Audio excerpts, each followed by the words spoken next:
let's start with Todd. So Todd, going back to your high school stuff there, what really worked well, or what would you have changed? I think the number one thing, I was really fortunate to have a great coach, and I listened to him. And I made sure that my dad told me to listen to him. And if I didn't, there was going to be consequences for that.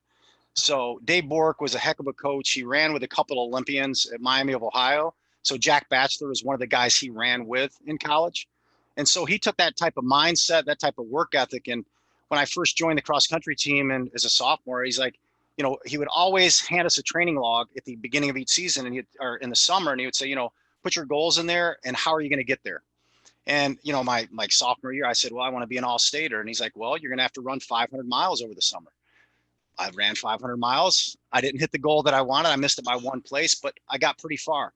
The next summer, the same thing. What do you want to accomplish? I want to be state champ. Well, you better run 750 miles over the summer. I listened to what he said, and then I ended up winning the state championship.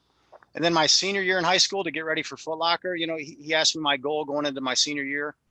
What do you want to accomplish? I said, I want to be the national champion. I want to be the number one runner in high school and win Foot Locker.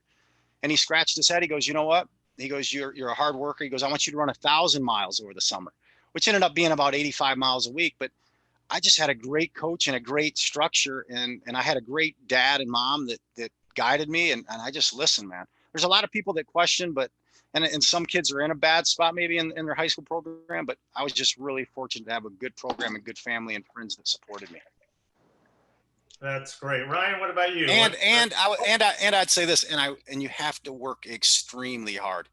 I mean, I get parents that'll call me and say, well, what does it take? And, and I'm like, you got to work and you got to go through some tough times and you're going to have some bad races and bad workouts, but you got to keep grinding. You got to grind.